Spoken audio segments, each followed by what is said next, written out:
Hello everyone and welcome back to your weekly gaming podcast, the GamerGuild Podcast, where we get together and round up all the week's video game news for your listening or viewing pleasure right here on youtube.com/GamerGuild TV, and also available up there in the digital clouds on your podcast platform of choice. You join me alongside my fellow co-host Richie. Welcome back. Hello everyone. For another fantastic show this week as we break down everything revealed, announced, and the winners of this year's Game Awards, hosted by Jeff Keighley. We're also going to break down the Grand Theft Auto 6 trailer, our thoughts and first impressions and first looks, and a review roundup of Avatar Frontiers of Pandora, because that game did come out this week, and it isn't half bad apparently. But before we get into it, don't forget to like, subscribe, and ring that bell so you are kept in the loop with all of our amazing content we do right here on the channel, such as this very show, our first looks, our live streams, and much, much more. This past week, we dove into Zelda Ocarina of Time. Richie, you went back once more. Twice more. I went back twice more. 3.5 I did. So episode 3 is just a standard story episode where first episode has adult Link that we've done. And then 3.5 I went back to become child Link and just did some more cleanup stuff, that one's available for members only at the moment. Members only cleaning up. That's good to know. We also watched along with the Game Awards, so if you are keen on watching our reactions to the entirety of the show, we stayed up until, what time was it? I think I ended up getting to sleep like about 4 in the morning. I think it was 5 a.m. when I actually got to sleep though. It's when you're getting into bed and you're starting to worry, like, is it getting light outside? I don't think we have that problem in December, but yeah, it certainly weighs on your mind a little bit. But we did it. We did it for our 5th annual watch along. It was a terrific show, and as I said, we're going to get into all that and break that down. We also do a bunch of live streams here on the channel. We'll have one lined up this week, probably something to do with some Game Awards news, so we'll get into that as we go along. But we do have a merchandise store, so if you're still looking for those last-minute gifts for yourself or your family members, head over to the link in the YouTube video description. We have a full merch range covering cups, mugs, hats, everything else you can imagine. Bandanas for dogs, I believe, are even one of the things in there. Really? Yeah, I don't know if it's actually live on the merch store, but if you're out there and you would like a bandana for your little doggo, let me know and we'll whack a GamerGuild TV logo on and get it up for you as well. Richie, we have a busy show, but before we get into it, I always do ask, what have you been playing this past week, besides Zelda, if anything? I did play a bit of Majora's Mask, but I've also been mainly playing Final Fantasy XVI. How many hours in are we now? I haven't got a clue. Roughly? I honestly couldn't tell you because it's been quite sporadic, my playing of it.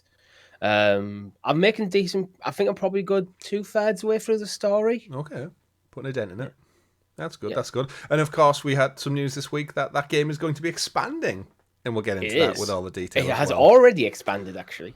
It has already expanded. We'll tell you all that. We'll get into the details with the Game Award news. We had some reveals in there and such. In terms of myself, I am on the cusp of finishing Alan Wake 2. I am holding out because I am on the Platinum Trophy run. I have just the story to finish and a collectible of watching 6 TV commercials within the game. However, it's glitched. So I've listened to said TV commercials and it's not tracking in the game stats and it's not tracking in the trophy percentage stats. So I've looked it up online. And it does say that there's a known error with it. The problem I have is the story has a do not return point. And if I go beyond the do not return point, as you can imagine, I'm not able to backtrack and do anything. So I'm kind of in this awkward moment where I can't finish the story because if I go past it, I'll need to play through the whole game again just to do those commercials. Could you not just drop a fresh save? I'd have to start, I'm talking 25 hours back, potentially, to get the first commercial. Yeah, but couldn't you just drop a fresh duplicate save now? Oh, you mean, and then finish the story, and then when it's fixed, just go back I guess, to the other one? Yeah, I could do that. That's a logical way of thinking of it. To be fair, off the back of the Game Awards and Alan Wake's success, they did post, I'm just trying to find it, they did post straight after or on the day of, a New Game Plus update is going to release on Monday, aka tomorrow at the time of recording. It's going to come with a new ending, a New Game Plus mode which features something called the Final Draft. You retain all your weapons, unlock your charms, your upgrades. There's a new Nightmare difficulty being added. There's been new manuscript pages added and video content and bug fixes and glitches, the usual rigmarole. So I'm hoping, and looking at the comments on social media, a lot of other trophy hunters are waiting for that to be fixed, and then it's literally that and then trophy. But Richie, you are a smart man, and you're right, I should just make... You only get 3 save slots, which is the kind of... That's the weird thing with modern games, right? Back in the day, you had your memory card, and you could just make as many as your memory card would hold, and yet modern games, you seem to be restricted to 3. Yeah, I've never understood it. If it's like a local Infinite. save, like, why do you care? And plus, the online save is held by PlayStation Plus, which I'm paying for. Yeah. So yeah, don't it's weird, let right? me make as many saves as I want. So yeah, so I've got 3 Could be saves. worse, could be Pokemon. 1? Yeah, you get 1. There's 1. Is that a Nintendo thing by now? Nope. I think it might be. I think some of the new Zelda games you only get 1. The old games you get multiple save files. Oh, well. But yeah.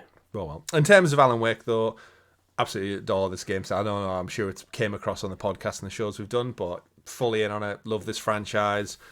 Remedy are absolute masters at their craft, and they had awards to showcase that. So I'll hopefully have the platinum by next week. I might do a look at Nightmare Mode, but we do have a lot more stuff we could play this week. Do let us know in the comments below, as always, what you've been playing this last week. We'd love to hear from you all. And if you do like game chats like that, jump into our Discord as well. The link is in the YouTube video description.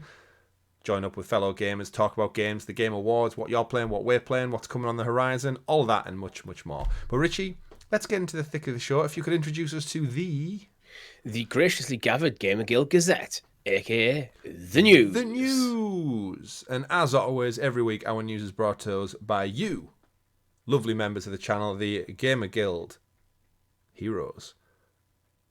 For as little as 99p. Don't know why I went really slow there. I kind of lost my train of thought. From as little as 99p, you can get this very short early stickers and badges next to your name in the live chat and much, much more. Like Richie's 3.5 episodes of Zelda and a couple of more unique videos that are still up on the channel there.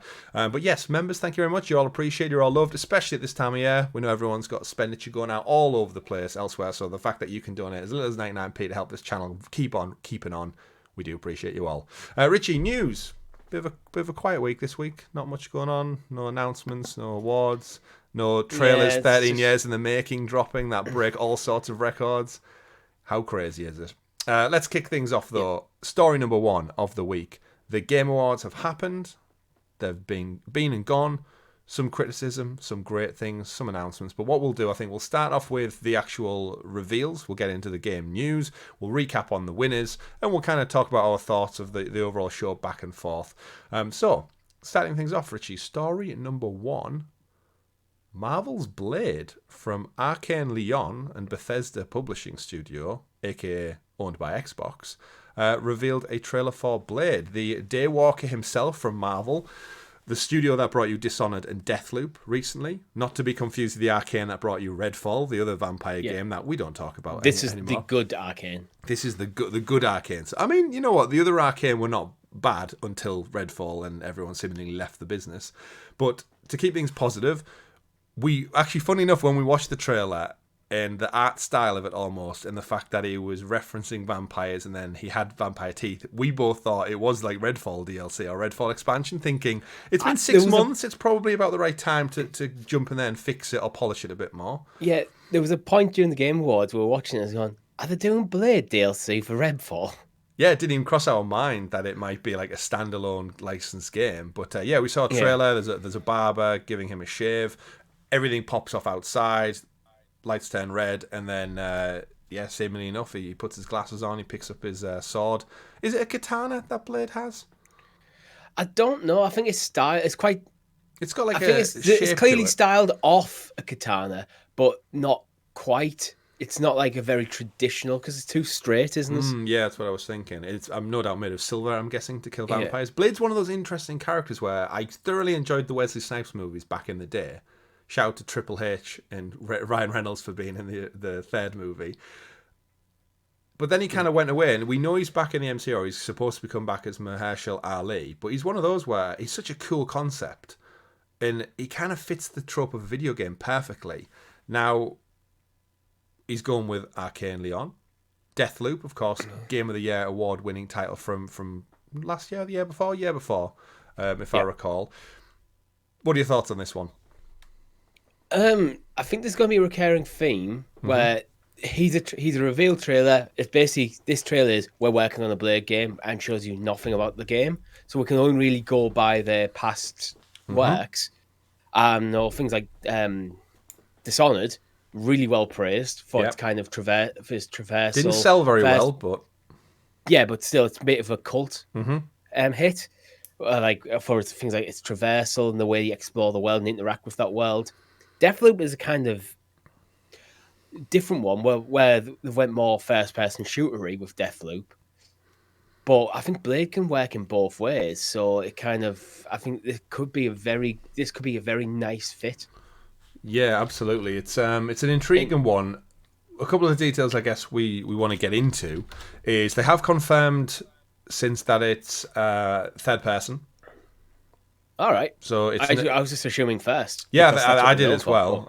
But yeah, just to read from Bethesda's post, we're excited to announce Marvel's Blade is in development from Arkane Lyon, the award-winning studio behind Dishonored and Deathloop. In collaboration with Marvel Games, Marvel's Blade is a mature, single-player, third-person game set in the heart of Paris. So there we go. We've got our setting. Good. We've got our thing. Obviously, in development, my guess is quite early doors in development. I don't think we're seeing this anytime soon.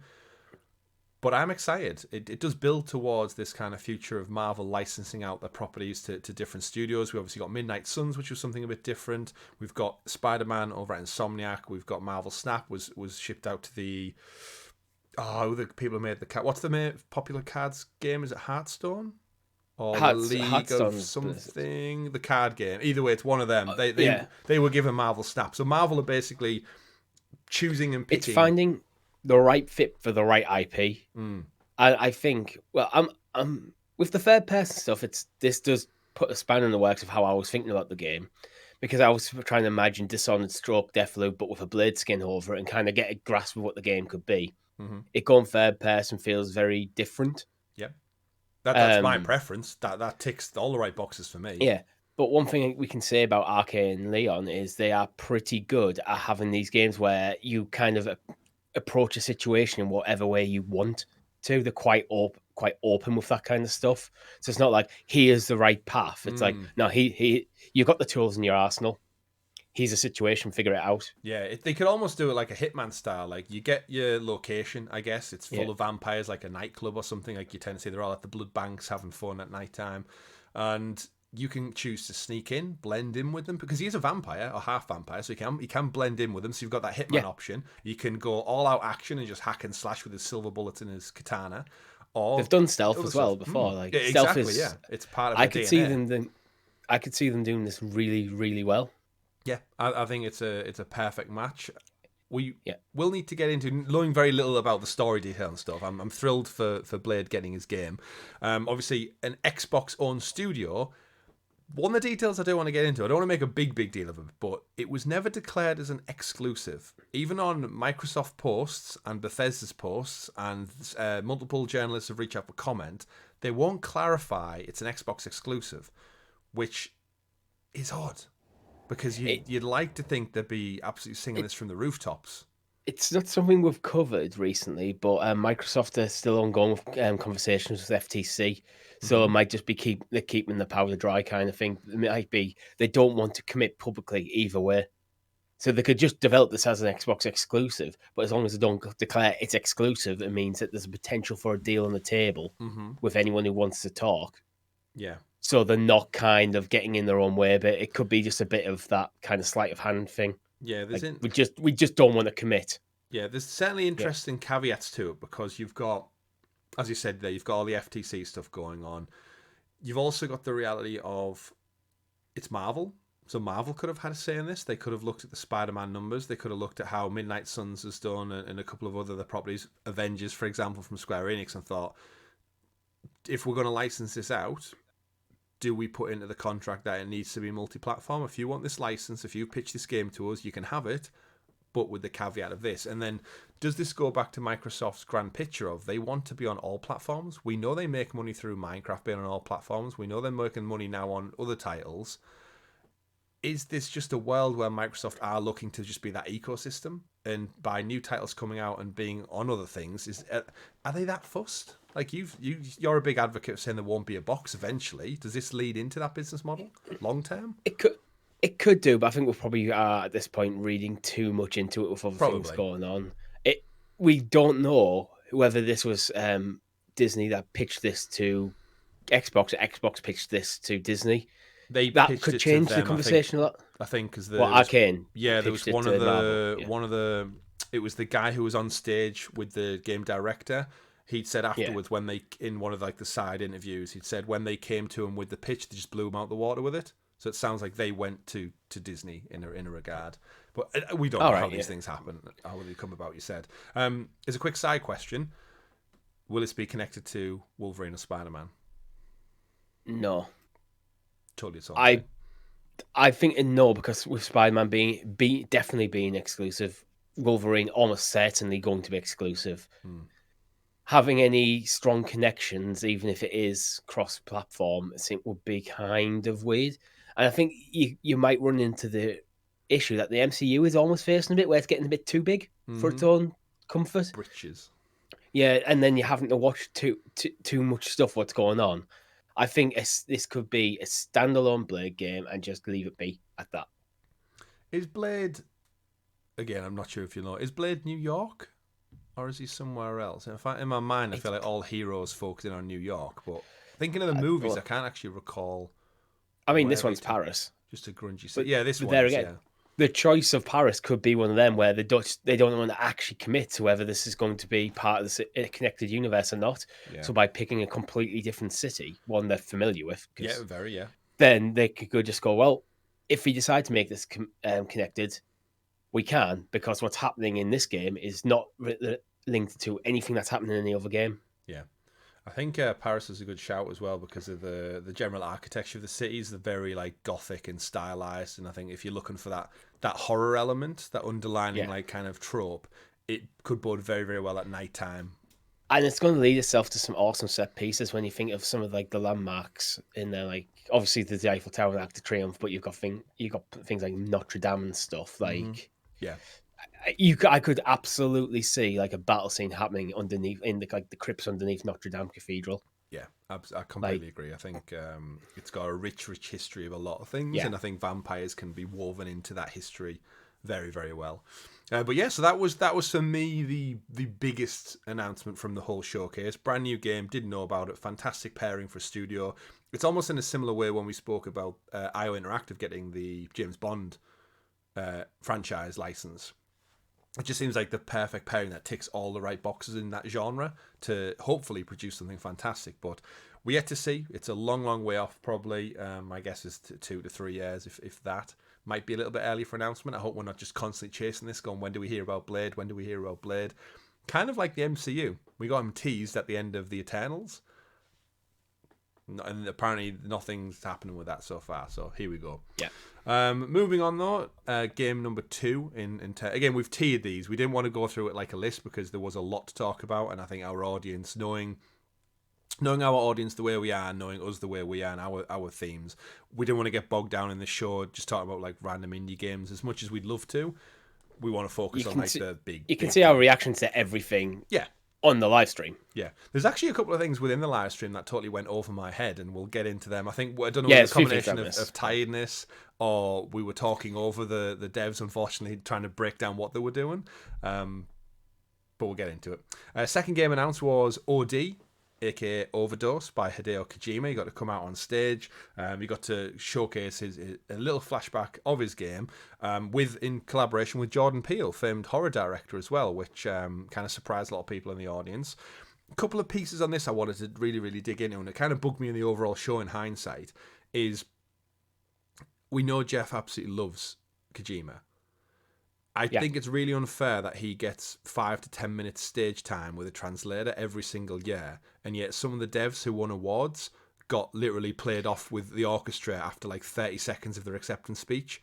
Like, they're trying to say and congratulate all of the devs for all the hard work and putting out a game and getting the accolade. It's an award show at the end of the day. Yeah. That's the biggest criticism I think people keep having with the Game Awards year on year. We like the trailers, we like the kind of behind the scenes-y stuff, but we do expect this to be an award show. Yeah. Like, we in the show live always critique how quick they whiz through some of them, but there was just some really odd choices this year with like the upcoming what was the indie game, the new indie game, breakout indie game? I can't remember what the official category was for it. Yeah. I think Cocoon won Best New Indie Game or something. But then Best debut indie game. Best debut indie game. That was probably it. Yeah. But then the winner of the indie game of the year, Sea of Stars, got nothing. He was just shuffled in with the quick five hitters. And it's like, hang on a minute. Sea of Stars was the winner of the indie game of the year, and yet the debut indie game got a chance to stand on stage and talk for a few seconds. You know what I mean? Like, it seems like there's an imbalance there of who's getting the screen time. Yeah, it's one of them. It's like, if you're going to keep the speeches short and very succinct, that's fine. But I think everyone deserves, if you're giving them an award, deserve the time at the moment. Yeah. Except for the esports. Well, even the esports, if you're going to have the categories, then they deserve it. And it almost You're about to say something, sorry? I was going to say it almost comes down to like what's the point in the pre-show when they get rid like you're wasting half an hour in a pre-show and that could just be speech time. You could put a lot of the smaller reveals in the pre-show. It was free up time in the main show. Yeah, it was an odd imbalance, I think, overall. And Jeff's came out on Twitter and actively said like he's took on a lot of feedback, which he does every year. But I think this year it very much leaned. I think it contrasted a lot because of I was going to say Kratos then. Christopher Judge's speech last year when he made a joke about it this year about going for 8 minutes. And then I think he's totally pivoted and gone the complete extreme, the other side of the spectrum this year. And it didn't seem fair on some of them. Like when they're getting up, like Larry in Game of the Year, getting up and he got very minimal time. It was about 20 seconds in before the music started. And it's like Game of the Year. It's like these people have been working hard on this game for a long time. But a lot of passion, blood, sweat and tears into it. And this is their moment to kind of go, we made the best game this year. And you almost feel like getting them off stage as quick as possible. Played off so quick that orchestra kicked in. Whereas on the flip side, all the celebrities, Matthew McConaughey, Anthony Mackie, Simu Lee, they must have collectively got about 20 minutes of pointless, like pointing at the audience, making jokes. All right, like great. But the people who made the damn games got 30 seconds to 60 tops. So yeah, there's a bit of an imbalance. But pulling it fully back around to Kojima in his 10-minute sequence, revealed as Xbox exclusive. It, as I said, in association with Jordan Peele. Overdose is the name of the game, or shortened to OD because he seems to be into his abbreviations at the moment. DS2, OD. We don't know much of it, but this is one I said in hindsight at the time. I thought it was a live action trailer of these people's faces, but actually it's rendered in engine. And in hindsight, I was like, oh shit, they look so photoreal. I still don't know anything about the game. Yeah, this is my biggest criticism of it. It looks amazing, but it's a tech demo. You've rendered this stuff. Is this rendered on the console you're going to be playing on? Is this running on the Series S? Probably not. I mean, it'll have to. You think? Like I want to see the game. Like what is I'd say there's even more substance to the Marvel's Blade trailer than this. This is just some heads. They look amazing, but that's all it is. Floating heads talking in the wind. And yeah, okay, you got Jordan Peele attached to it. Great. Still show me the game. Yeah. We know it's something to do with doors because Jordan Peele and Kojima stepped out from behind a lit door, almost like Zool-esque from Ghostbusters. But I think he's trying to be too artistic. Well, it's the door from PT, apparently, is the kind of reading between the lines, which we know PT, Kojima's game that got a tech demo on PlayStation 3, I think it was, 4, back in the day, and then got pulled when he fell out with Konami. But yeah, we don't really know it. But at the end, he had the same thing with the marketing for Death Stranding. By the time that game came out, I was completely bent out on the marketing because I still didn't understand what the game was. Yeah, so something to do with doors for all the players and all the screamers. But we should say Xbox exclusive. They did. This is why the Blade one was so odd because this one came out and just said Xbox Production Studios. This did it. Yeah, but this is not. We've already talked about the potential Disney aspect of it, and where this is Kojima. This is effectively an indie studio partnering up. True. So it does seem though that Kojima Productions is now a 2-game studio. We know Death Stranding 2 is on the horizon. Now we've got Overdose, and this again we should shout out for our audience out there. Overdose OD is the cloud-led game that Kojima originally pitched to Google and Stadia, and they turned it down. I mean, not fully confirmed, pretty much, but. It lines up, yeah. It lines up. So we don't know much about it. As I said, I'm sure he's going to tease it with 8-minute long trailers for the next several years. He's going to be at the Game Awards because he's Jeff's best mate. But moving on to the third game announcement we got Monster Hunter Wilds, which not a numbered sequel, but seemingly is the follow-up to Monster Hunter World, the actually Capcom's most successful game ever in They terms don't of do sales. number sequels anymore, though, really, do they? They don't know. It seems to be a trend for them, which, you know what, I don't mind. I think Wilds is like a very apt name, switching over from Worlds to Wilds. So far, the details we know is it's the follow-up. Unlike Monster Hunter World, where the kind of open world segments were segmented a little bit, you know, kind of like how the Tomb Raider games do and Final Fantasy does it, where there are vast areas, but they are still open segmented. Zone. Open zone. I think Sonic did it. Green Hill Open Zone. Yeah. In terms of Monster Hunter Wilds, though, this is got a date 2025. So much like some other news later this week, it's pushing everything out of next year into the year after. So kind of disappointing from a few fans out there. Where do you sit on Monster Hunter? Because it's a franchise I've never ever got into, but I know people absolutely love it. Yeah, I've never really played one. But it's that kind of continuous existence kind of game that I just don't really get into nowadays. Like, is it games? Arguably, games as a service. Not sure if that's the best fit. You could argue it's a bit of MMO, but I'm not sure if that's the best fit. But it's one of these kind of perpetual, what I like to think of as hobby games, where the game itself becomes the hobby rather than gaming in general. So that's why I've kind of usually staying away from them. They look decent, but I've never seen enough to like really draw me in terms of like narratively, because we're both very much narrative gamers, where I think these are very much more very focused on the gameplay. Yeah, just for I know it's got lots of skill trees and mechanics and upgrading and crafting and stuff, but Monster Hunter Wild, it sounds great. Go hunt more monsters out there in the wild. I think what maybe delayed this one a little bit was Rise did so well on the Switch. I think a lot of the devs maybe spent more time on that kind of spin-off title that was exclusive for Nintendo for a little while. It did eventually come to PS5 and Xbox, right? Well, Monster Hunter has its roots in handheld gaming. So I think was the first like console, big home console one, if memory serves. Yeah, that sounds right. But so Monster Hunter Wilds is there coming. Well, you got your PlayStation Portal now, so it is now back to being handheld. It is, yeah. It can be anything. Anything can happen with the Portal. Moving on, we got specifically for us kind of the biggest.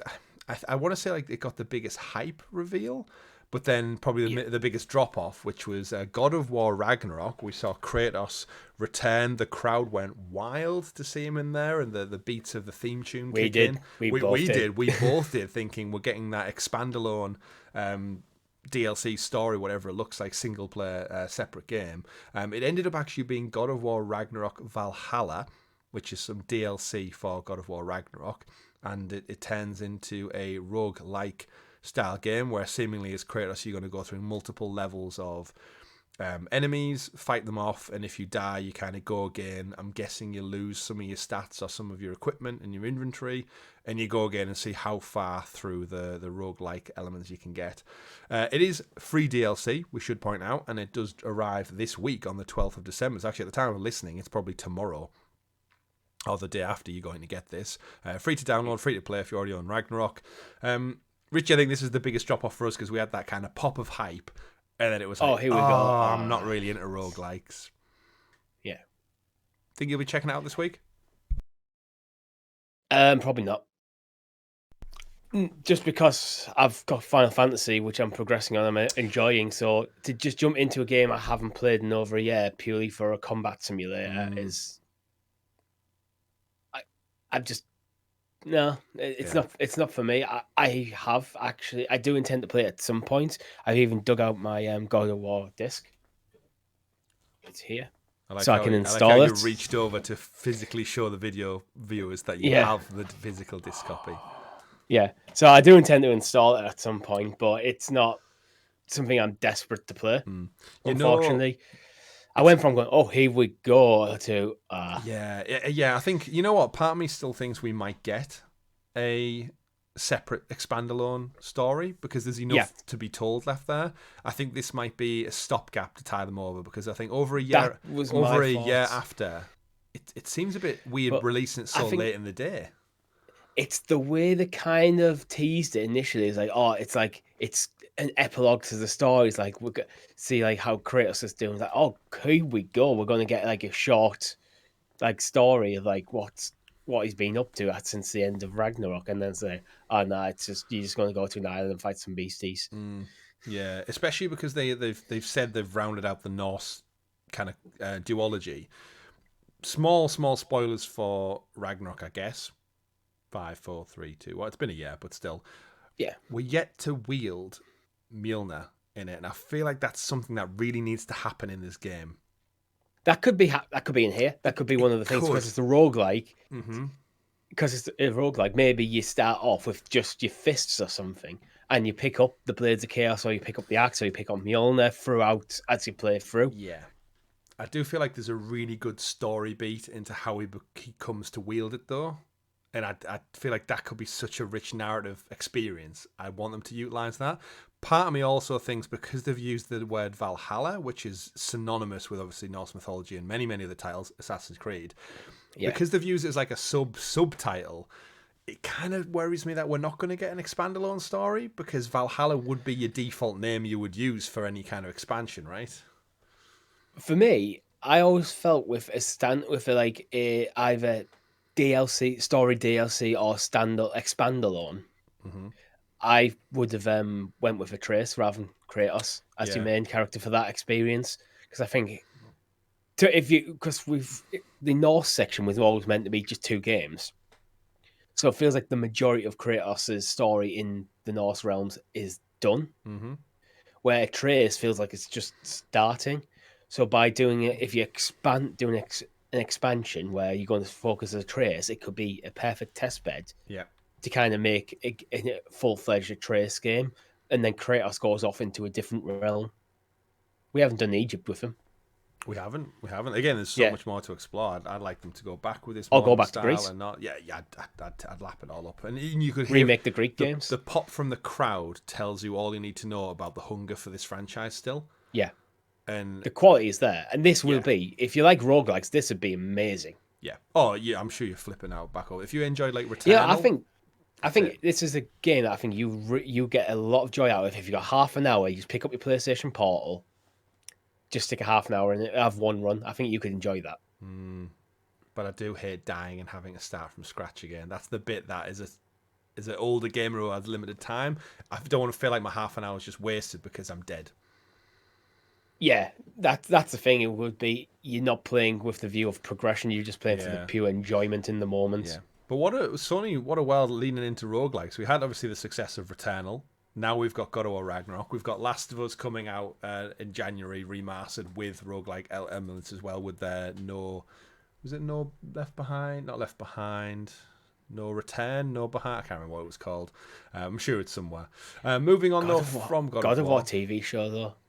They need to do it. I think they've announced it, right? There's Horizon definitely happening. But we digress. Moving on, we've got plenty of game announcements to get through. Jurassic Park Survival was an announcement that happened through and actually caught us off guard because we didn't really know what it was. I mean, we knew it was Jurassic Park immediately. Yes, it's very obvious. We didn't know what it was in terms of a game. It wasn't Jurassic World Evolution. It teases essentially elements from the first movie, seemingly. Lots of settings from the first movie. Many scenes that just basically recreated. Yeah, the visitor center, the car location. And what we know since after the fact is that it is a horror survival game set just after the events of the Jurassic Park movie. So after, I'm guessing, Alan Grant and the squad left the island in the helicopter to safety, someone was left behind, one of the staff members, and she somehow has to, I guess, get to the docks or somehow signal for help. The developers actually, after the fact, did come out and say they're taking inspiration from Alien Isolation, which is what we said during the live show, Richie. I mean, this just sounds like it could work. The graphics in the showcase, even though it was pre-rendered footage, it looked great. And if they can do that, where it's not about action, it's very much just about survival and it's survival horror. I want to be hiding in cupboards, hiding under tables, behind screen doors and everything, and navigating dinosaurs hunting for me in the dark with very little resources like a torch and stuff, making my way through scenes from Jurassic Park, like sneaking around the visitor center, the kitchen, the outside part. Like, they have a definitive map, so they have plenty to play with in terms of setting and locations. And if it looks gorgeous, I think this could be a perfect kind of instant classic for this Yeah. genre. Oh, 100%. There is a few actual in-game footage shots, and it looks like it's first person. Yeah, which I guess lends yeah. itself better to horror, doesn't it? Because you're fully immersed in it Yeah. then. I'm just I glad think it's this not could be VR, really cool. because I think that was our worry. Yeah, my worry at first, but a VR version of this game, Oh, absolutely. like how Resident Evil have traditionally done it, could be really cool. Absolutely. But yeah, we didn't really get a date or anything for it, but coming to PlayStation 5, funny enough, there was no Xbox logo on the promotion, but I'll take it. Which actually, being a PlayStation 5 exclusive could lend itself. On the Jurassic World YouTube channel, it does say PC, PlayStation 5, and Xbox Series X and S. Okay, fair enough. Well, it might have just been promotional material then for that one. Yeah. But yeah, we'll see. But I do agree the VR special would be great. Moving on to the next game announcement, kind of a bit of a bumper special one. SEGA didn't just tease one game, they teased 5 games in one, with an interesting retro nostalgic look back with sonic sound effects and neon lights. They showed off 5 remakes, and that's just the beginning according to SEGA, for Jet Set Radio, Shinobi, Golden Axe, Streets of Rage, and Crazy Taxi.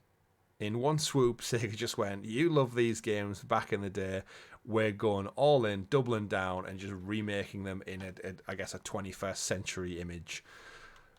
Where do we even start with this one, Rich? I mean, I've got a lot of nostalgia for some of these games, but what is Sega playing at here with? Are they just like going, you know what, let's tear up the rule book, we've got this IP, they're all kind of laying dormant to all different levels of degrees, let's just start again. Sega have quietly become in quite a strong position in the industry again, actually, when you think about it. Because all the Atlas stuff, that's all Sega. You've got all the Like a Dragon stuff. Total War stuff. Total War, yeah, stuff that's always doing well. Football Manager, Sega. Yeah, less so Sonic. Hey, the movies are bringing them in money. We've got a Knuckles TV series coming soon. I'm talking just in the gaming space, though. Yeah. And Sonic's always been hit and miss in the gaming space since a long time, basically. Mm-hmm. But I don't know. I think it's a good thing. It's like, let's dig back into our IP, some of the stuff that is like some of the cult classics in there that have maybe sat there dormant, and then what can we do with them in the modern era? Yeah. So I think it's good. Like, let's see what they can do with it. Yeah, I hope they tweak them just enough. Golden Axe in particular looks like it's going to be a 3D action adventure game. Yeah, in some ways, though, I'm not sure about that. There's something to be said for the old 2D style. But that could work if it's polished up to modern standards. But does that make you money in today's world? Like, enough money to merit doing it? Because like, if we look at the new upcoming Prince of Persia game, looks fantastic. It will sell undoubtedly way less than a 3D open world Prince of Persia game would. You're right, but it'll probably get much better critical acclaim, which could do well for your studio's like reputation going forward. So sometimes I think the decision shouldn't always just be about what makes the most money. Mm-hmm. I think you should look at the creative aspect as well. What makes the most sense for this IP and what will strengthen our studio overall so that the next game makes even more money. Yeah. Again, I could see arguments on both fronts, but it's nice to see that these IP aren't dead. I was surprised called Golden Axe. For me, unfortunately, it does just look a bit generic from the very short clips we've seen of it. Yeah. Things like Crazy Taxi just looks like Crazy Taxi, and Shinobi looks like Shinobi. Jet Set Radio looks like Jet Set Radio. It was Golden Axe, the one where it feels very different from what I remember, and then you're at a risk of losing the original charm of them games. Yeah, or maybe it's been that long that there's not real Golden Axe fans about anymore, and you're better to change it up and bring in a new audience with that sprinkle of nostalgia for the older crowd. But my worry is if it's looking and feeling a bit too generic, are you going to even achieve that? Maybe. Then you alienate your traditional fans and don't make any new ones. Well, maybe I want to see more. More. Maybe time will tell. I mean, time will tell. But yeah, 5 games in development, and it says and more. So that I'm sure they're looking to dip into other ones instead. The scenes of Crazy Taxi remake just made me earn more for Simpsons Hit and Run. Yeah, that's harder to do. Or Road Rage. Oh yeah, it is. But there's been rumors about it for so long. Come on, Disney, stop licensing Marvel out to everyone and give us Simpsons Hit and Run remastered. Do it. Moving on though to the next big game, which is another one that caught me out in my sleep-deprived state. Light No Fire was confirmed by the No Man's Sky development games. We had Sean Murray stand on stage, had a bit of a chat about it, talking about being the most ironically enough, from the No Man's Sky team, this is the most adventurous game they've ever made. And I've seen a few tweets about it since joking, where people saying, Sean, just go on stage and say, we're making a new game, it's early in development, we're excited to show you more. Instead, he comes out and says, we're building Earth. We're making an entire planet for you to explore. It's like he hasn't learned. Online multiplayer with your friends. And I saw him actually retweet that quote, just saying, fuck, himself. So he's very tongue-in-cheek. But you know what? In a weird way, No Man's Sky's redemption arc, if there was one studio who knows how to make an open-world game now with multiplayer aspects, I think it's these guys. And when we watched the trailer, this is in my sleep-deprived state, I thought this was an expansion for No Man's Sky. Yeah, when he was talking about we want the mountains to feel like mountains, and I think an example around is like if you go up a mountain in Skyrim, you can get from top to bottom in like 60 seconds. If you got a horse, you can just float up. Yeah, he wants the mountains to feel like not game mountains, but real mountains in this world. So he's gone huge on the scale. He wants everyone to join in, live on this planet together, and I think No Man's Sky has shown him he can do it on a literal galactic scale. And it seems to have paid off because No Man's Sky is phenomenally successful now. And if you can just condense it to one planet, that could be awesome. So, it looks great. Yeah, so this is a survival sandbox game. That's how it's getting described as, at least by GameSpot on their YouTube video there. They've got put up. And I think, going from like taking the entire universe and condensing it into one planet, I think it could be really great. One of the criticisms, obviously, oddly, of Starfield was there's a lot of planets out there, but they always feel kind of barren and lifeless. Yeah. Looking at the trailer and this, it looks like they went the exact opposite way. When we're just going to do one planet and we're going to do it to the best we possibly can be and just chuck you in it. It's kind of here's a world, go have some fun. It's kind of what they make this world that seemingly is probably going to feature a lot of procedural generated stuff, biomes and whatnot, and then they called it Earth. Like, it could have anything else they could have went with to keep it separate set from on a our fantasy reality. planet the size of Earth. I'm sure it says Earth in the... Oh, he said, Sean Murray said Earth, but it might just... Again, that can change in the marketing. It's tongue-in-cheek. He's called... we're making a planet. Made of Earth. We're making... Yeah, well, I think as well... I think that's probably a bit tongue-in-cheek. It's probably going out and going, we're making a planet like Earth, where it's got lots of different stuff, quite a lot of different biomes, if you want to use that word, rather than just doing the classic, almost the Star Wars-y thing, where one planet has one set of geography, one set of weather conditions. Yeah. We're not doing that. We're just like... You mean every planet Hoth doesn't have any beaches and thermal spas? Like, it's all ice. This feels like a proper planet that has a lot of stuff in it. Like, as you travel from different parts of the planet, the weather conditions will change, the environments may change. Yeah. But yeah, up to a group of 4 players at once. I'm guessing, seemingly playing in one server. It was all in-game footage that was shown off, so very, very impressive stuff. And I think this could be a massive hit in the survival game. I think it could be as well. And it's got that ambition of...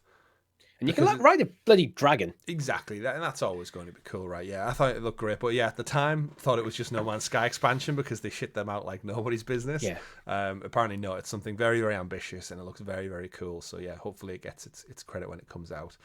Moving on to our next surprise announcement, we got Final Fantasy XVI expansion news, and we got the double surprise that not only did we see the trailer within the game, but Richie, it was available immediately. So for those Final Fantasy XVI fans out there, Richie currently playing it, me currently in my Game of the Year conversation, we got the reveal that we're getting 2 DLCs. The first one, Echoes of the Fallen, which is available right now. I think it's about £7.99 if I'm not mistaken. I'm not sure what the price is, but there is like a double package that you can buy, which I think is probably going to be the cheapest way to... Yeah, I think it's 20 quid for that one. So it's 7 for... I don't know how it works. But basically, Echoes of the Fallen is available right now. And then it's going to be followed up with new chapter, The Rising Tide, which is going to come in spring 2024. Clive and the company stand up. It takes place just before the finale of the game. So I think that's how they're going to get around narrative things that happen in the finale. And it caught me off guard. I was like, we've asked for it, but I didn't expect it so soon. New fights. Yeah. It looks like it features Leviathan, which I know is important to Final Fantasy lore. It means nothing to me, really, but... That's Rising Tide. Rising Tide features Leviathan. Okay, what's Leviathan? Just fill me in. The big weird snake thing that you see in the trailer. Okay. Is it in previous Final Fantasy games? Is it like a big? Yeah, he's one of like the returning recurring villain? summons. So in this game, he would be an Arkane. It's like a flying Gyarados. Yeah, basically, yeah. Cool. I think I've seen someone fight him in Final Fantasy 15. He's in 7 Remake. Right, okay, so he's a recurring villain. But either way, Final Fantasy DLC, surprising, out now. I now have that moral dilemma. I guess I have that dilemma where, you know, when I say after I wrap up with Alan Wake 2, what do I play? And it's like, I've still got Burning Shores DLC to go back to. I've now got this God of War Ragnarok Valhalla DLC dropping. Now I've got Final Fantasy 16 DLC that's out right now. I have to make a decision. Do I want to go back and buy Cyberpunk Unlimited Edition? Avatar Frontiers of Pandora? What do I do, folks? Let me know in the comments below. This is when the timing of a DLC works well for me, especially with Echoes of the Fallen being almost seeming like we're going to slightly expand the original narrative that we're trying to tell. Yeah. This is it's probably cut content, to be honest, that they've polished up, finished off, and we're going to stick it back in because we've had time to finish it. Mm-hmm. Where Rise and Tide feels like an actual true expansion. Yeah, they planned that one out, whereas Echoes was like, ooh, we can now. Echoes feels the like game's been received very well. What have we got left on the cutting room floor? Pick it back up and stick it back in somewhere. It's probably, I wouldn't be surprised if it's like late game. It's like content that was cut late in the development cycle just because they're running out of time, and it probably wasn't 100% impactful to the overall narrative. Absolutely. But if it's pretty cool, it's like, well, let's just do it now. We'll get a DLC. We'll sweeten the deal by giving you a Cloud Strife Buster Sword. Yeah, make it purely which ties nicely in a bit with Final Fantasy VII Rebirth, which has got a new trailer as well. It did, yeah. Got teased as well a little bit more. Got a musical number 2 in engine. Yeah. Very fancy. But more Final Fantasy 16. Great. I guess it kind of makes up for the lack of presence at the Game Awards. Got shafted for Game of the Year. It did win Best Music, I think, Direction or something, but we'll get into the winners in a short while. As we power through these games, because again, busy show, as I mentioned. Next up, we got, I'd say, Exodus. The reason I wanted to bring this on, the waste of time getting Matthew McConaughey out there, because he said loads of nonsense stuff, and he did his catchphrase, and then he wasn't even in the trailer. He said he was there to voice a character in the game. We said, I think, in the live show, he's probably not going to do the actual mocap work for it. It's purely just his voice coming in. This is where I have a bit more criticism of Jeff Keighley at the moment, where he seems to be obsessed with celebrity. Yeah, he wants. We can get celebrity in. That'll do great. It's like, will it? I don't think gamers care that much about the celebrities in my game. As long as they do a good job, I don't think you care that much, really, do you? No, they all just blur into one, especially if his character's not even going to really look like him, then it doesn't really make a big impression on that. But even if he does. He did introduce You might get that moment and go, that Matthew McConaughey? Oh, that's cool. Yeah, but weirdly enough, we got a CGI-heavy trailer, and then eventually when they showed what little gameplay, they showed off like 10, 15 seconds of it. The gameplay actually looked really good. Looked like Outriders meets Mass Effect. Yeah. In a way, and that's no surprise, because the interesting thing about this is it's from Archetype Entertainment. It's a new studio made up of former BioWare developers and a subsidiary of Wizards of the Coast.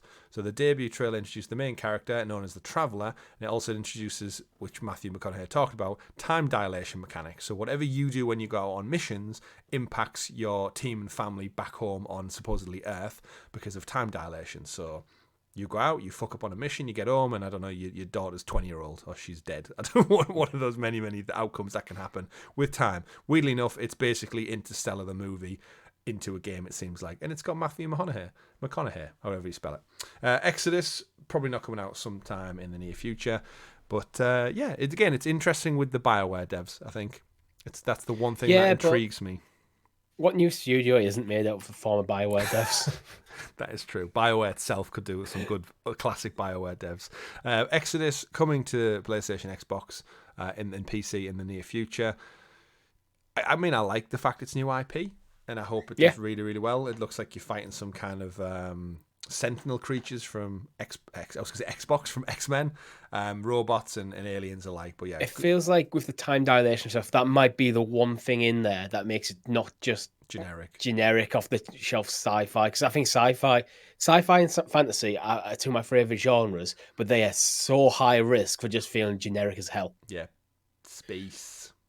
Yeah. Tell you what wasn't generic as hell. The next game from developers of Untitled Goose Game, Big Walk. And I don't really know what to say about Big Walk, Richie. It showed a lush, gorgeous world with almost characters that look like they're frame models for Pingu Let's just make our character out a few colourful circles. Yeah, Big Walk is a cooperative multiplayer adventure about teamwork and talking where players will band together to solve puzzles and make new discoveries. It's from House, of course, don't discredit them, but yeah. Yeah. I have no idea what to make of this game. It looks like a combination of, not Gang Beasts, what's it? Human Fall Flat, where you have to solve puzzles in a world together, and it's going to have comedic beats to it. But it looks like it could be a very slapstick. Proper laugh with But it's just like, it's the character design in what is almost a photorealistic world. Yeah. The graphic design of the world, it looks slightly stylized, and the characters look like they're being made by a 6-year-old with 4 colors. I do kind of like it though. I do. It's just, it's quite jarring at first, but then it's like, I think it's got a lot of charm to it. It does. It's a little bit like Grounded, actually. Quite a realistic world, but then the characters are quite cartoony in it. Yeah. But yeah, quite cartoony. I mean, yeah, very cartoony. Yeah, puzzle solving, adventure, teamwork could be really good. Again, don't write them off because Untitled Goose Game won Game of the Year at the DICE Awards that year. So yeah, Big Walk by House coming out 2025. Again, this goes back to how many games, Richie, are getting. Do you think next year is going to be a big void? We don't know what's really coming out next year. We could guess Wolverine. But I think there's stuff. I mean, we got a new Hellblade trailer. We got dates for that. We've got Rise of the Ronin dates, Skull and Bones, Black Myth Wukong, Space Marine 2. We left literally just reading the list of dates. Yeah, we left Hellblade out of the main stories because once again, disappointingly, it didn't get a date. It got a year. Great, it's coming out next year. Would have been nice to get a season, like we said. I think like autumn, winter, spring. Again, we got a new trailer. It looked great, but we got nothing for Stalker 2 either, which is the big expectation. Yeah, predictions. Because I was thinking that might be the first big tentpole for next year for Xbox. One of, I guess, the other final games I want to touch on, which I think intrigued us a little bit, was from the people who make Dead by Daylight Behavior and Supermassive, who do The Quarry, and they did Until Dawn on PlayStation previously. So very much 2 horror behemoths teaming up to make a story-driven game. The casting of Frank Stone, which we believe is a character from Dead by Daylight, but we're not well versed in it. Great pairing up from 2 horror titans coming together to make a story-driven game with hopefully the better engine from Supermassive. I'll read from GameSpot because it's just probably the easiest way to summarize it. A joint venture between Horror Houses, Behaviour Interactive and Supermassive Games, the casting of Frank Stone is a narrative horror game set in the wider universe of Dead by Daylight, Behaviour's asymmetric multiplayer horror game. This debut trailer showed off some of the choices players will make throughout the story and also confirmed a 2024 release window for Xbox, PlayStation and PC. So they're taking a character, an original character from Dead by Daylight, then expanding on his backstory by the seams of it and making a narrative adventure, which I think could be a recipe for awesome stuff. Could be great. Could be absolutely terrific. We know they've got pedigree in this storytelling. Until Dawn's fantastic. Some of their other stuff very well received as well. What's it called? The trilogy, the anthology they're doing. I can't remember the name, but the Dark Pictures anthology. Yeah, that's got middling reviews, but overall in terms of horror, they seem to churn these out really, really at a good pace. And teaming up with another horror developer seems like the perfect mix of talent. So the casting of Frank Stone, as I said, coming 2024. Interesting. We did get some other dates in there to lock them in. You went through the list there. We've got Rise of the Ronin locked in for March 22nd. That's the first of the PlayStation exclusives we know about. Thinking time-wise, February 16th, Skull and Bones. We had the date leaked, but I guess this was the confirmation of Skull and Bones. I will mention Skull and Bones as well. The reason I mentioned during the live show, I wanted to bring it up. Ourselves as part of the Ubisoft Partners program, we do have access to the beta. I've got access to the beta. I should be getting a code at some point in the middle of December. But I was embargoed the other day, so I wasn't allowed to talk about it until after the 8th. So when it came up at the Game Awards, that's why I said remind me to talk about it on the show, because we're embargoed. So I've got like the content pack and the behind this. I've got all the information I need. I'm waiting on a code, but I couldn't talk about it on any content until now. So that's why when I said, can we just skip it, he went no. And then I sang a lovely sea shanty during the live show about Skull and Bones. He did. I did, and we've given it a lot of shit, but you know what? we are on the Ubisoft Partners program, so I'll be giving it a go to see if it's Black Flag reincarnated. Who will know? Who will know? But the game does come out February 16th. As I said, we got Hellblade, disappointing, only 2024 year locked in. We got a date for Black Myth Wukong, which is the Journey to the West story, which I think is going to be probably one of the most anticipated games of next year. August 20th, 2024. So we're starting to get into a world where it's the back end of the year. Like, this seems like getting a date so far out seems like a surprise. Yeah, but there'll be stuff as well. We already know things like Final Fantasy VII's date and stuff like that. We got a new trailer for it, and I think it's one of those titles that you and me are both hoping, and I think a lot of our audience are hoping, that Black Myth Wukong is just an action-adventure game and not a Souls-like. Yeah. Or, as I said on the live show, it could be a Souls-like, but give me a difficulty slider. So if I want to turn it into a more easier going action-adventure game, I can. You can indeed. That's my only issue with Soulsborne games. I think some of them are great. The mechanics are great. The lore is great. But they make them unnecessarily difficult for my tastes. And if I could just drop a difficulty slider, and I could get a really good, enjoyable experience out of them. Yeah. But I don't like the stress of having to repeat the same fight over and over and over again till I master it. Yeah. I want to get through the narrative, get through that world, and explore what it has to offer at my pace. Yeah. I'm currently watching a Elden Ring playthrough, and I think they're up to like part 22 maybe now, so like 22 weeks in a row. And I'm sure the death counter is like almost at 500. And I'm just like, I'm not about that life. I'll watch it and enjoy it, and I know the game is fantastic, but in terms of myself, it's not in there. And we say this every other week, don't we? So all I'd be asking for as well is just drop the enemy just drop the difficulty, drop the enemy health bars, and drop the amount of damage they do. Yeah, that would be enough for me. I'll take it. But in terms of the Game Awards, then, Richie, we got plenty of stuff to talk about. Is there any other things you want to quickly pick up on? We got Visions of Mana from Square Enix, I guess. Yeah, I've never played any of the Mana games, so but it's a new entry. Something I would be exciting. It's a new entry. It could be exciting. But at some point, I'd like to find the time to go back and maybe give them a go. But there's so many games out there, and so it's like it was one of them. Okay, they're making new one of them games. I'm aware of this franchise. Yeah, and I hope it does well. Yeah, I agree. If that comes out and it's like 9s and 10s out of 10s, that could potentially be the first one I play. That's kind of my hope for it. If it comes out and goes, this is a must play, then I will probably play it. That'd be cool. But yeah, plenty of other stuff in there. Don't Nod, Lost Records, Bloom and Rage, a couple of other things in there. If there are any particular games that you would like us to talk about in future episodes or keep tabs on, do let us know in the comments below. If there's any standout ones for you, do let us know in the comments below. There's so many games we've got to spoke about, but we didn't get around to it because we do want to get to the winners and talk about the GTA news that happened this week at some point in a condensed podcast form. Speaking of the winners, though, pivoting away, we've got Game of the Year, Baldur's Gate 3. Took home Game of the Year. I think no surprise really to all of us. I think it seemed to be the easy choice. Absolutely. It also did get its release on Xbox. It stealth dropped on the day. Didn't come to Game Pass, disappointingly enough. And unfortunately, they did kind of confuse everyone. If you recall, they showed a trailer for Baldur's Gate 3 randomly about halfway through the show. And then the trailer ended with "It's party time." Rather than saying "out now," available now, it just said "it's party time." And that was apparently the message that was supposed to convey the game being out on Xbox right now. And I think it got lost a little bit in the muddle because we were like, oh no, it's not on Game Pass. But that was it. The Sven Vinke, I think, isn't it how it's pronounced? Because he turned up to the Game Awards in the suit of armour. He did. What a legend. During his speech, you could hear the trophy clanging off the metal.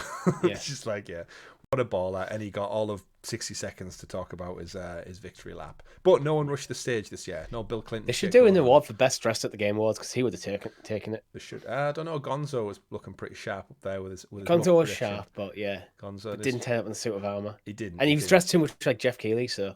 He was. So yes, Game of the Year. Congratulations to Baldur's Gate and Larian Studios. Very much well deserved, seemingly. Again, haven't played it, but there's been enough of a groundswell around it to see that. So we'll get to that. Going through them, Best Direction, Alan Wake 2. My boy Alan Wake is up there, Richie. He got Best Game Direction, sorry. Best Adaptation was won by The Last of Us, no surprise. Best Narrative was also Alan Wake 2. And I kind of wanted to shout out for me personally, the musical performance from the Old Gods of Asgard was just like, I've listened to that song over this weekend so much.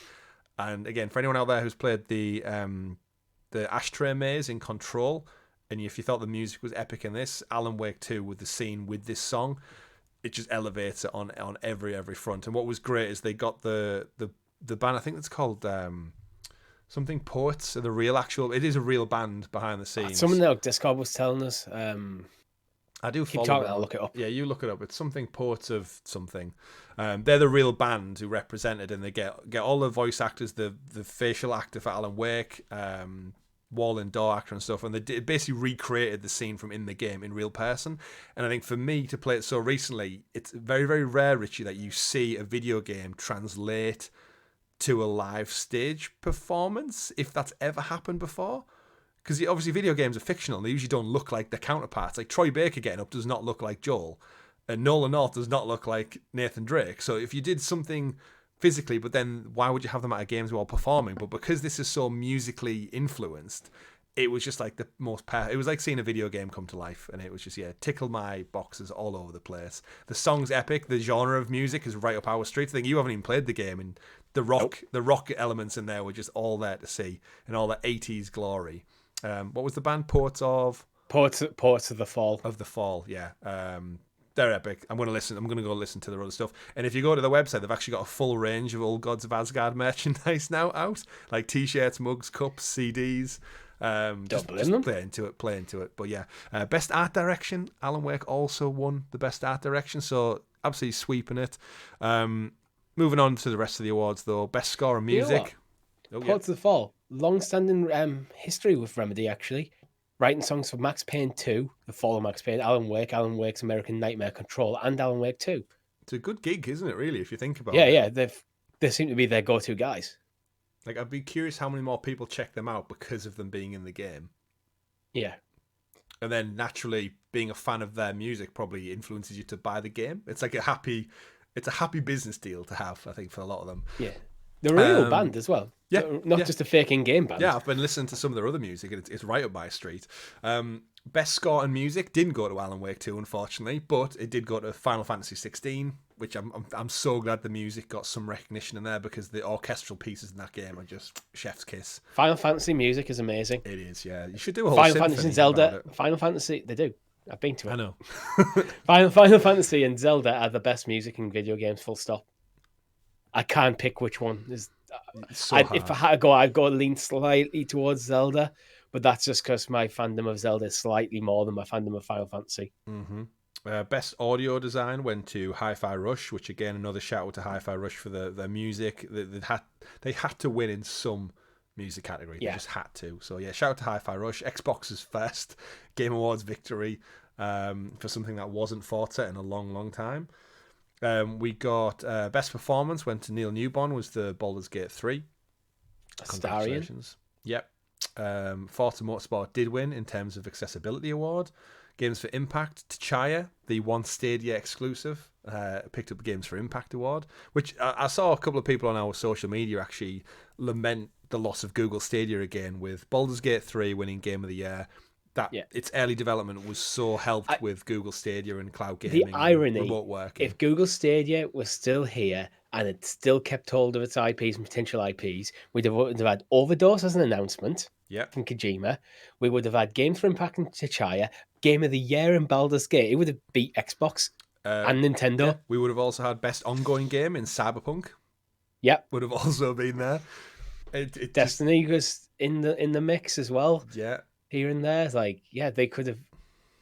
Who knows? Didn't Sabotage do stuff with Google Stadia as well? But, I mean, potentially you could go down the rabbit hole on that. But yeah, it is just a what if scenario. But yeah, what do you know? Best community support went to Baldur's Gate 3 as well. Best independent game, shout out to your Sea of Stars, Richie. Won best indie game as well. Best debut indie game went to Cocoon. Best mobile game, Honkai Star Rail. Called that one. Best VR game went to Resident Evil Village. Best action game went to Armored Core, Fires of Rubicon. Best action adventure game went to Legend of Zelda Tears of the Kingdom. Didn't get as many awards as I was expecting this time round, Legend of Zelda. No, I think because it feels very much like Breath of the Wild 2. It's the same with Jedi Survivor. And Spider-Man 2 actually. All three of these massive titles fall on the same kind of thing where it's the next one in the thing, and the thing before is what redefined that genre. Indeed. Best RPG, Baldur's Gate 3. Best fighting game, Street Fighter 5. Best family game, Super Mario Wonder. Look at us pinging through these. It's almost as though we're at the actual Game Awards, the pace we're getting through them. Best sim strategy game, Pikmin 4. Best esports racing, Forza Motorsport. So Xbox getting a couple of things for Forza. Best multiplayer game, Baldur's Gate 3. Most anticipated game, Final Fantasy VII Rebirth. And the content creator of the year, Iron Mouse, and we start getting into the awards that no one really, really cares about. Yeah, if you're in the esports stuff news, we're not the channel for it. We are not at all. And then the Player's Voice Award, which was voted for by you, the audience out there, went to Baldur's Gate 3 as well. So a good clean sweep for Baldur's Gate 3. I did add into the notes. I wanted to bring it up a little bit, but Insomniac, Richie, they're just basically becoming the Meryl Streep of the awards ceremonies, where they put out so many good performances and they don't win jack shit. So between Spider-Man 2 going all the way back to Ratchet and Clank games, been nominated for it in the past. What was their Xbox exclusive? Why can't I remember off the top of my head now? Gravity Rush, was it? No, was not Gravity Rush. Looks like Gravity Rush in a lot of aspects. Can't remember it. It'll come to me. But in terms of Insomniac, it looks like that. SEGA. Again, it's got that vibe. I'll get that. It'll come to me. But basically, Insomniac, one of the best video game developers out there right now, one of PlayStation's best developers out there right now. Over the last few years, Richie, they've had 23 nominations at the Game Awards across multiple categories. They've won none of them. Not one category. They've not picked up a single award. Nope. That's crazy, isn't it? To say that, like looking at the pedigree of games they put out. You know what I think it is? They're amazing games, but none of them are really ever that genre defining. Maybe Spider-Man could have got there, but unfortunately, the year it came out in, there was better that year, unfortunately. So this is, I think, they're always in the mix. Like, even for narrative design is amazing. But then someone else just slightly steps up that slight step higher. Mm-hmm. Crazy, right? Which is... there should be like a lifetime achievement category, and then that's where they'll get the first win. They might get the award for most nominations ever at the Game Awards. If only. Poor Insomniac. But at least the games are still great. They might not win the awards, but they're still terrific games, none the same. Congratulations to all the winners, all the runners-up. We'll see you again at the next time. But overall, I think no shocks, really. I think the biggest one, that still is irking quite a few people, is the Cyberpunk winning best ongoing game. But I guess that's a credit to the devs doubling down and fixing the game and improving it and getting some great DLC. Yeah, see, that's why I'd argue that should have been community support rather than ongoing game, but that's done. Yeah, it's been and gone, and I'm sure Jeff will take that on board and sort it out for next time round. It's not his decision. That's the thing. Yeah. It's the gaming press that shortlists it, so... Well, that's true. Okay, so moving on from the Game Awards then, after 1 hour, 10 minutes worth of the show, let's get into some other big gaming news that happened this year, Richie. This year. In fact, it did happen this year. This week, Grand Theft Auto 6. It's real. It's called 6.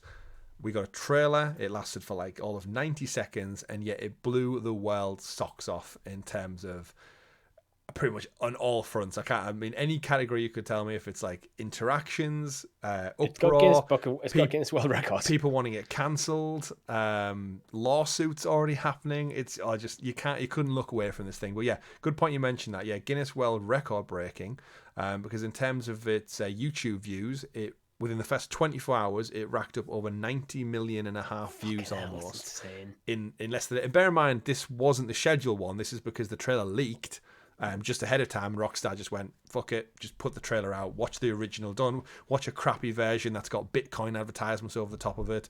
Those guys are assholes. Just go watch the real one in all its 4K glory. They put it out, and just the hype just went boom, caught everybody off guard. Like last Monday night? Maybe Tuesday night? I can't remember. It was one of those. Yeah. But yeah, 90 million views. It's well past the 100 million views now. It's going to be one of the most views video trail things of all time. And as I said, it just took the world by storm. We've seen one of the people who's in it who's got tattoos all over his face. He's apparently trying to sue Rockstar for his likeness images being used. You've got news reporters, journalists and stuff jumping on the bandwagon saying the game needs to be cancelled because of all the boobs and ass and stuff in this game. It's like, have you never seen a Grand Theft Auto game before? It's like, it's appropriately aged for the content that it's doing. That's like doing something like that at South Park and like in 2023 is like, the world knows what this is by now, and if you don't, that's on you. Like, if you've got kids, don't let them play this game. Yeah, you should know. You have a daughter, Chris. Would you let her play Grand Theft Auto? Not for another few months, no. Yeah. Would you play Grand Theft Auto around her? No. Like, that's parenting, to be honest, I think. But then this is the thing with, like, where governments overstep their mark with jumping, like, it's got an age rating. The panic. It's regulation. Yeah, it's like, oh, no. It's because it's big, and what's annoyed me about Grand Theft Auto being so big is just everyone jumping on the bandwagon with it. Like, I saw some stuff this week from, like, Match of the Day, BBC, taking like it was Arsenal's manager and putting his face onto the character from GTA to be like, oh, what would the lineup of, I think it was cheap content creation. Yeah. That's what it is. What would the lineup of TalkSport Radio look like if they were in Grand Theft Auto and it took their faces and ran them through a shitty AI generator to make them look like GTA characters? And it's like, what are you doing other than trying to get in on the hashtag? That's it. That's exactly what they're doing. It's embarrassing. What annoys me is when it's like proper journalistic institutions are focusing on this, not necessarily covering it. I don't mind them covering it when they're using like recreations of their art assets and stuff. Mm-hmm. It's like, are you more interested in clicks and journalism then? Absolutely.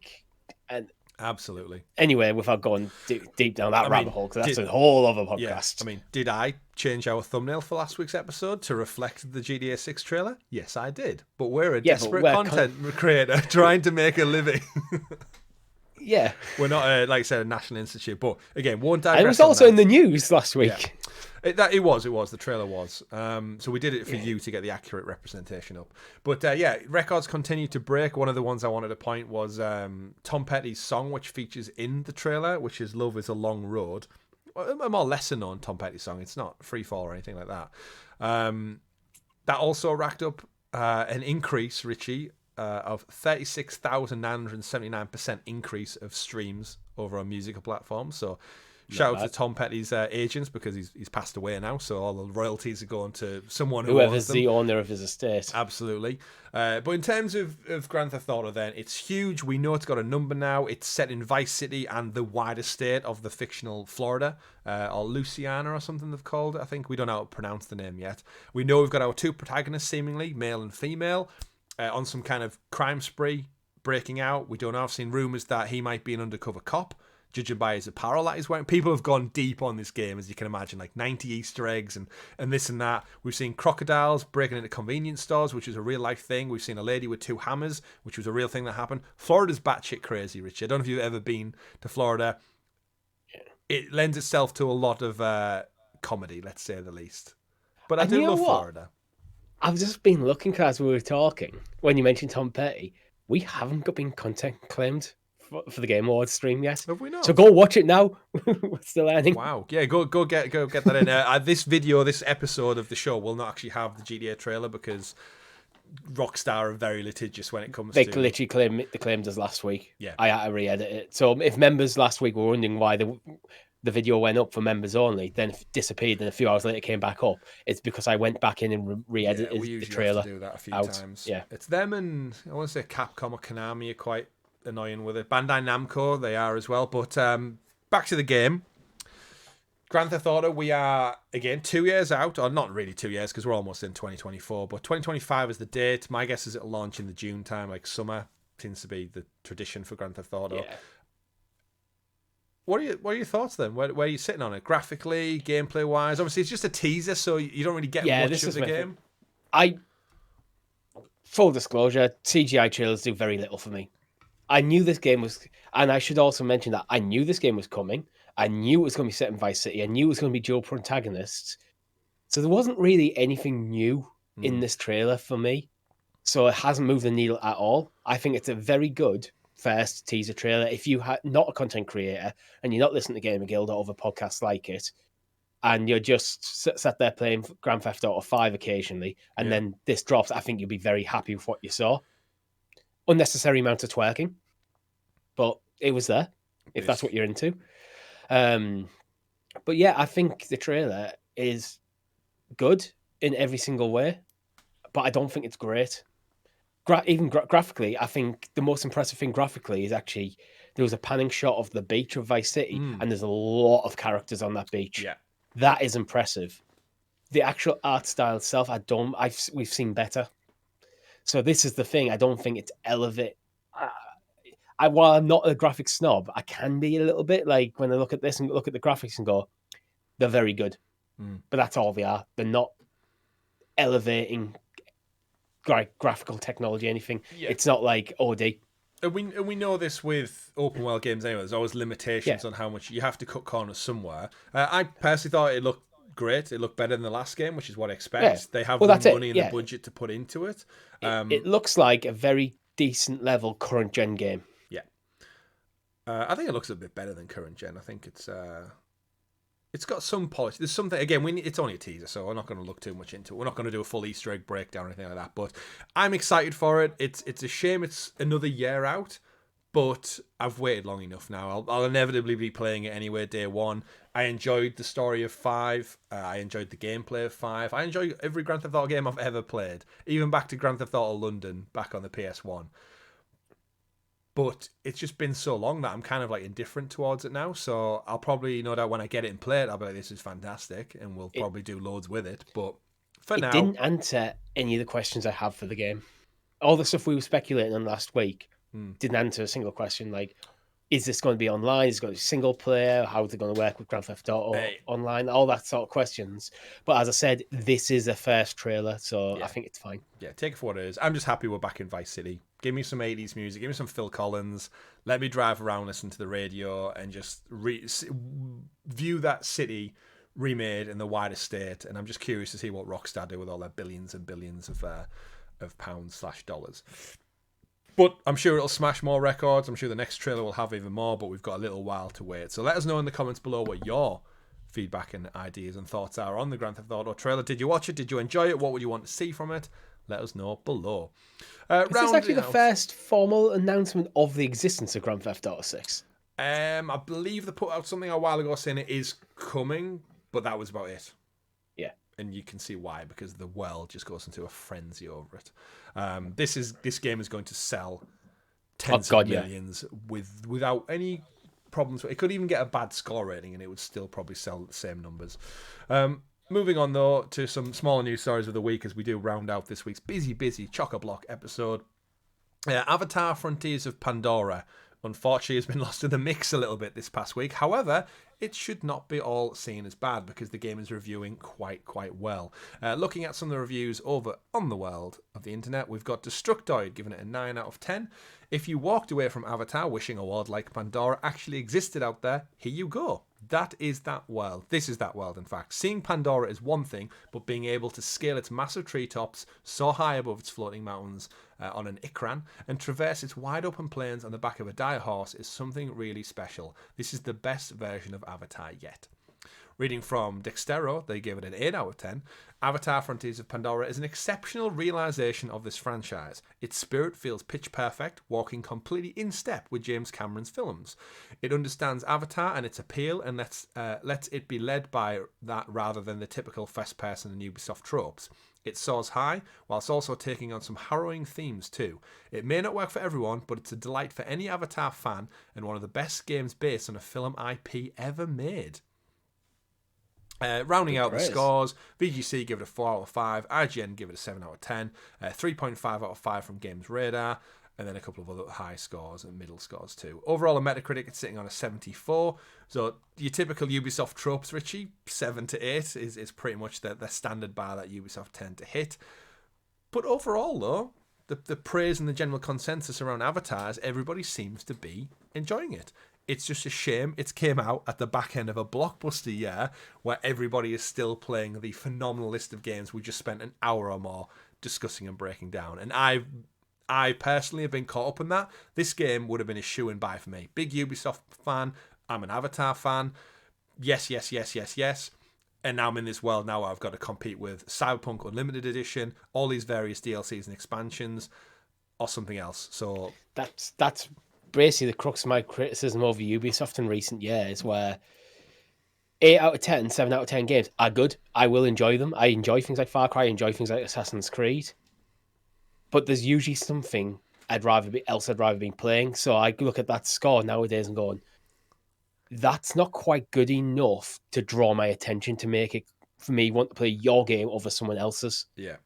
And unfortunately, that's just the world we live in. That is the head-to-head competition. Mm-hmm. I'm not as big of an Avatar fan as you. However, I am on record as saying I think the world of Avatar suits games better than movies.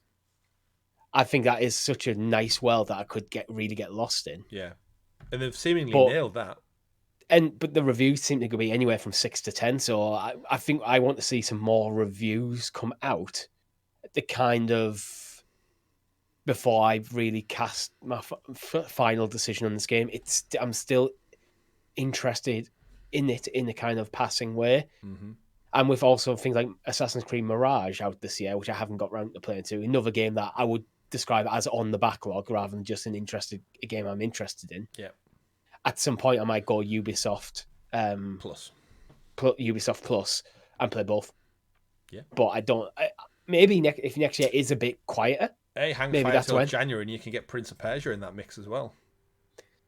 And I doubt it's going to be January. Skull and though. Bones in February. Then you can get all four. The thing is, I doubt it's going to be January because Final Fantasy VII Rebirth is February. Yeah. I'm currently playing Final Fantasy 16, and in between, I might play something like Jedi Survivor. Yeah.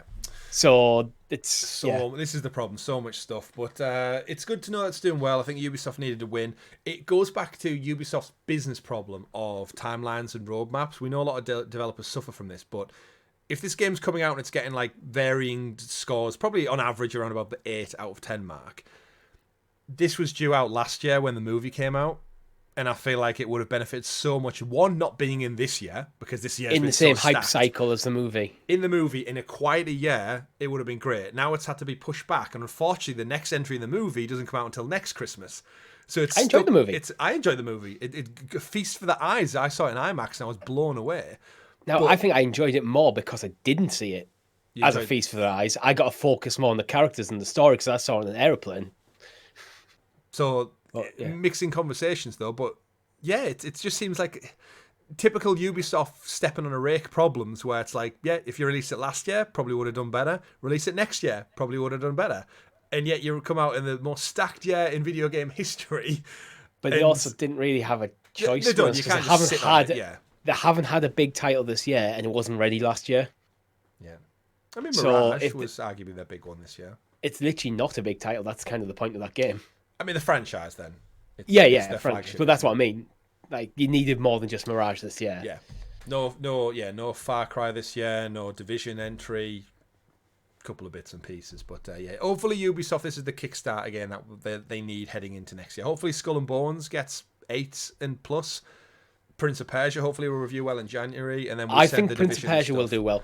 I think it will, because with it being a 2D thing, it's breaking from the typical Ubisoft like massive open world collectathon-y stuff, and kind of going right. It's going to be a bit tighter, I think, and that's where I think it'll thrive. Yeah. I think a lot of people will look at Prince of Persia and go, "This is really good." Yeah, I think so too. But shout out to Avatar Frontiers of Pandora. Let us know in the comments if you've played it, if you're checking it out, if you've bought it, or you're going to get it on Ubisoft Plus. I think my problem with it, not other problem, but decision-making problem, is Ubisoft games properly drop in price very, very quick. And I'm telling myself, if I can just hold out till New Year, there will probably be a January sale where this game will be £20 cheaper. And for the sake of a few weeks' patience... And if it's not a must-play immediately, then you're better off waiting. Yeah. Dilemma, folks. Let's just do a quick round of some final story updates, Richie. We won't get too much into them. Star Wars Episode 1, The Phantom Menace, is seemingly coming to PlayStation Plus. That's right, the PlayStation 1 Classic one of my favorite Star Wars games of all time, from way back in 1999, is apparently coming to PlayStation Plus Classics. It's been rated and released on the Taiwanese ratings board. Sorry, get my words mixed up there. Taiwanese, Japanese.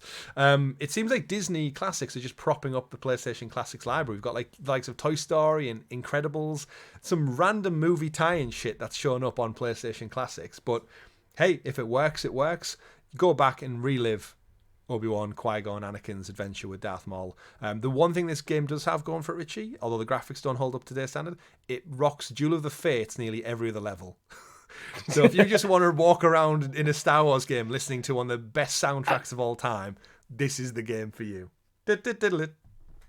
Yeah, I'm watching the trailer. Actually, I'm watching someone's like let's play of it, and I see what you mean. The graphics don't hold up now, but I think, to be honest, if you got nostalgia for it, you can overlook the graphics if it plays well enough, and you know what you're getting into. Chris has the original, but you know what you're getting into when you play an early 3D game. Yeah. If you're going in and expecting modern quality of graphics, then the fact that I could wield a lightsaber and deflect laser blast back at enemies was like revolutionary to me. Reading from the back of the box, though, Star Wars Episode 1, The Phantom Menace, turmoil has engulfed the Galactic Republic. You ready? The taxation of trade routes to outlying systems is in dispute. The greedy Trade Federation has stopped all shipping to the small planet of Naboo with a blockade of deadly battleships. Live the saga. Take part in the events from Star Wars Episode 1 story and beyond, while taking on the roles of Obi-Wan Kenobi, Qui-Gon Jinn, Queen Amidala, and Captain Panaka. That's right, Captain Panaka himself. Unleash the powers of the Force. Use your wits and cunning to overcome puzzles. At times, only a handy blaster or Jedi powers will suffice. Interact with hundreds of creatures and characters from the Star Wars worlds, and explore beautiful wonder streets of Naboo, Mos Espa, and through the skylanes of Coruscant. Special bonus includes the Star Wars Duel of the Fates music video.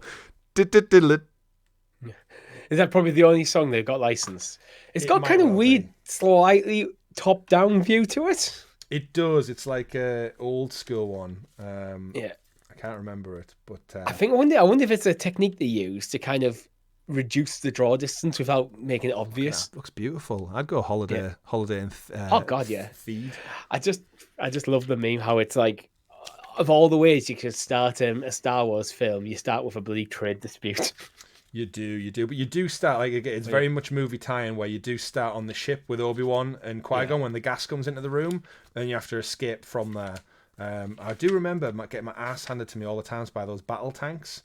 When you do get to Naboo, one of those guys has sat there, and I couldn't figure out how to get past them, and it took me so long. And then I realized you're not supposed to fight them; you're supposed to go around them. Yeah, classic. I was gonna say, is this kind of classic old school video game design where because the narrative demands a tank's there, it's going to be in there. It's there for the but then it's completely overpowered. Yeah, absolutely. For that point in the game. But, I mean, I love it. I love a remaster. This is one of the things I've said on a podcast many times, Richie. But movie tie-in games, I think, fully serve a purpose. If you could go back to some of the best movies of all time, especially ones with fighting in, and let me just replay them scene for scene with modern graphics, I would lap that shit up. If you give me like Star Wars, every movie from 1 to 6, maybe 7, 8, 9, just with the facial likeness of Obi-Wan Kenobi and Liam Neeson and Ewan McGregor, and just let me play it with Jedi Fallen Order, Survivor, whatever type gameplay, that'd be epic. That would be so epic. When they're done well. The problem with I think movie tie-in games get a bad reputation because there was a period in time where they just felt like cheap cash-ins. Yeah. And that's all they were. And the gameplay sometimes didn't make sense. It was just jointed, and like they were probably doing tie-in games for movies that didn't really work as a game. Yeah. But when movie tie-in games are done well, they can be amazing. Yeah. Oh, could you just imagine? Look at GoldenEye. Yeah. Even then, that was like a product of its time, wasn't it? But so the Lord of the Rings games, EA's Lord of the Rings, 2 Towers, Return of the King. Just give me those action set pieces with a cutscene from the movie or a recreated scene from the movie, and let me just go have fun in those beautiful realized worlds. But Phantom Menace Episode 1 coming. Will we get 2 and 3? I don't know. I think Revenge of the Sith was a PS2 game, so we'll get into that. I think I borrowed it from Rob. I might still have it. I should probably give him that back. but we'll see. We'll see. No more other real news to talk about. There's some other stuff, but we'll save that for a later time because this has been a very, very long and juicy show, an episode for you all this week. Lego Fortnite is out. Go play that. Last of Us Note detail, but we'll talk about that in the new year, probably when it comes around. That's been it for the Game Awards. Grand Theft Auto. Do let us know in the comments below what your thoughts are on all the hype surrounding GTA 6. How many times have you watched the trailer? And will you be listening to Tom Petty all through the week? If not, maybe go listen to the Old Gods of Asgard because they are kick-ass guard. Richie? Yeah. We've got probably a live stream Let's Play at some point this week. We don't really know what it is yet. We haven't locked it in. We'll figure it out as we usually do. Let us know. Let us know what you want to play, yeah. There's a couple of ideas we've got. Lego Fortnite we could look at. We could start our Halo playthrough. Who knows? Yeah, but let us know. We've got one over two things, and potentially we can't necessarily announce just yet, but we could play. We could indeed. But all that being said, thank you very much for everyone who's watched this week's show for a bumper Game Awards special. Don't forget to like, subscribe, ring that bell so you kept in the loop. If you want to support the channel extra a little bit further, click join down below on the YouTube link to support us from as little as 99p. You get early access to this very show, stickers and badges next to your name in the live chat, and more importantly, it helps support the channel. It helps support our podcast distribution. So if you are one of them wonderful audio listeners out there, thank you for listening. But also, why not head over, click join the crew, join the guild, and support us. Do you want to add something on there? You look like you got some on the tip of your toe. Yeah, I'm thinking, should we do this day in gaming because there's some absolute bangers in it. Yeah, almost forgot about that there. Good reminder. Yeah, we won't wrap up just We'll do it quick, but there's some bangers I think deserve recognition. This year in video games, on this day. What have we got, Richie? Call them out. Doom. 30 years ago today, as of recording, the original Doom came out. See what I mean? There's some absolute bangers. 1993, Doom on PC. Damn. Any other ones? 25 years ago, Turok 2 Seeds of Evil. And I credit Turok as one of the game franchises probably overlooked of how much has it influenced modern first-person shooters. Yeah. Because it used the analog stick to aim. Yeah, I would take a Turok remake and a Dino Crisis remake to bring the dinos back. And I guess to round out, 3 years ago today, Cyberpunk 2077 on PC, PlayStation 4, Xbox One, and Google Stadia. And out of the four of them, it was the second best place to play if you had a good computer. But that's been it for this week's episode. Thank you very much for tuning in. My name's been Chris. And I've been Richie. You can find us at GamerGuild TV, at CyberChris2077, and at RichieC89. Thank you very much for watching, everyone. See you all next week. And remember, everyone, play wherever it makes you the happiest.